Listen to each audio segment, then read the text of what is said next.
అసెంబ్లీలో సీఎం రేవంత్ సంచలన ప్రకటన చేశారు. కాళేశ్వరం ప్రాజెక్టు అవకతవకలపై సంచలన నిర్ణయం తీసుకున్నట్లుగా తెలుస్తోంది తెలంగాణ సర్కార్. అయితే కాళేశ్వరం కేసును సీబీఐకు అప్పగిస్తున్నట్టు సీఎం రేవంత్ అసెంబ్లీలో సంచలన ప్రకటన చేశారు.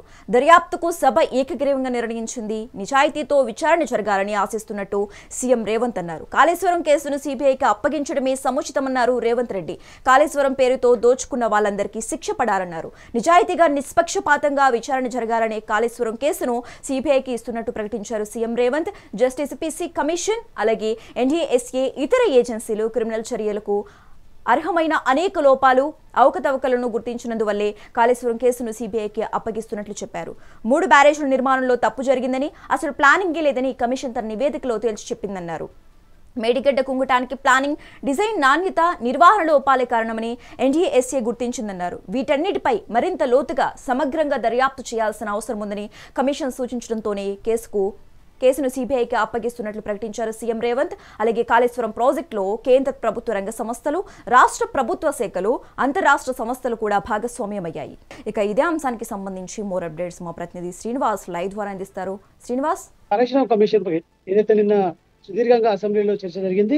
ఈ నేపథ్యంలో కూడా చివరికి అంటే 9:30 గంటల పాటు ఈ కాళేశ్వరం కమిషన్ రిపోర్ట్ పై పీసీ ఘోష్ ఇచ్చినటువంటి నివేదికపై సుదీర్ఘంగా చర్చ జరగడంతో పాటు ప్రతిపక్షాలు మాట్లాడడానికి కూడా అవకాశం ఇచ్చారు. దీనిపై ఏదైతే ప్రతిపక్షానికి సంబంధించిన హరీష్ రావు 1:25 నిమిషాలు కూడా అసెంబ్లీలో మాట్లాడారు. దీంతో పాటు మంత్రులు, అదేవిధంగా ముఖ్యమంత్రి రేవంత్ రెడ్డి, డిప్యూటీ సీఎం బట్టి విక్రమార్క కూడా మాట్లాడి దీనికి సంబంధించి అంటే కాళేశ్వరం ప్రాజెక్టుతో పాటు అంటే కాళేశ్వరం కంపోనెంట్ లో భాగమైనటువంటి మేడిగడ్డ, అదేవిధంగా సుందిల్లా, అన్నారం బ్యారేజ్లో ఖచ్చితంగా ఏదైతే డ్యామేజ్ జరిగింది, ప్రాజెక్టులకు సంబంధించి కుంగుపాటుకు గురైనాయి, అదేవిధంగా అవకతవకలు జరిగాయి. దీంతో పాటు మొత్తం 1,00,000 కోట్ల ప్రజాధనం దుర్వినియోగం అయింది.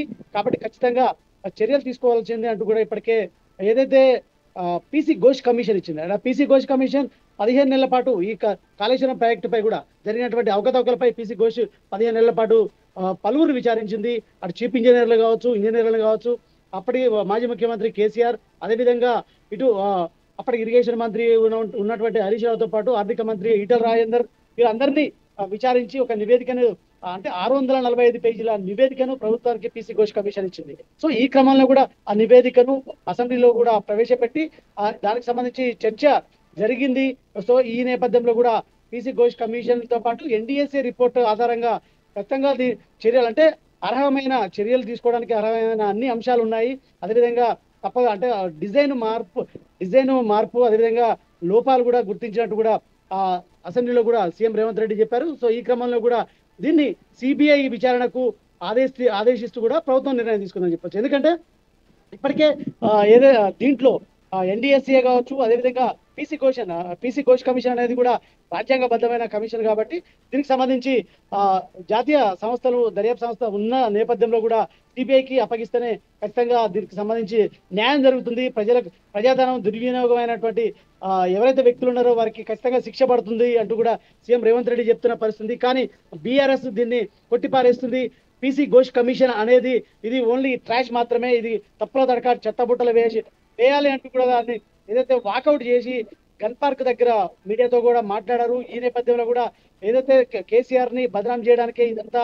సో ఈ క్రమంలో కూడా NDSA report only Congress report అంటూ కూడా ఇప్పటికే విమర్శిస్తున్న నేపథ్యంలో కూడా ఏదైతే ఈ వాస్తవ పరిస్థితుల్ని ఖచ్చితంగా ప్రజలకు వివరించేందుకు ప్రజాక్షేత్రంలో ఉంటాము, ప్రజలకు వివరిస్తామంటూ కూడా కాంగ్రెస్ చేస్తున్నటువంటి కుట్రపూరితమైన వ్యవహారాలని ప్రజలకు వివరిస్తామంటూ కూడా చెప్తున్న పరిస్థితి. సో ప్రజలకు వెళ్ళి వాస్తవ పరిస్థితుల్ని ప్రజలకు వివరిస్తామని చెప్తున్న నేపథ్యంలో కూడా ఇటు వాడివేడిగా అయితే చర్చలు దీని మీద ఏదైతే అసెంబ్లీలో వాదనలు జరిగిన నేపథ్యం ఉంది. సో చివరికైతే సిబిఐకి విచారణకైతే ఆదేశిస్తూ ప్రభుత్వం ఉత్తర్వులు తీసుకుంది. మరొక వైపు సిబిఐకి ఈ కేసుతో పాటు కాళేశ్వరం కేసుతో పాటు సుప్రీంకోర్టు ఆదేశాల మేరకు ఏదైతే అడ్వకేట్ వామన్ రావు దంపతులకు సంబంధించిన కేసును కూడా సిబిఐకు అప్పగిస్తూ కూడా ప్రభుత్వం నిర్ణయం తీసుకుంది. సో ఈ నేపథ్యంలో కూడా సిబిఐ రాష్ట్రానికి చాలా రోజుల తర్వాత రాష్ట్రానికి వస్తుందని చెప్పొచ్చు. ఎందుకంటే గత బీఆర్ఎస్ ప్రభుత్వంలో సిబిఐ విచారణని నిషేధిస్తూ ఒక జీవోను తీసుకొచ్చింది. సో ఈ నేపథ్యంలో కూడా ఆ జీవోను ఎత్తివేస్తూ ప్రభుత్వం తెలంగాణ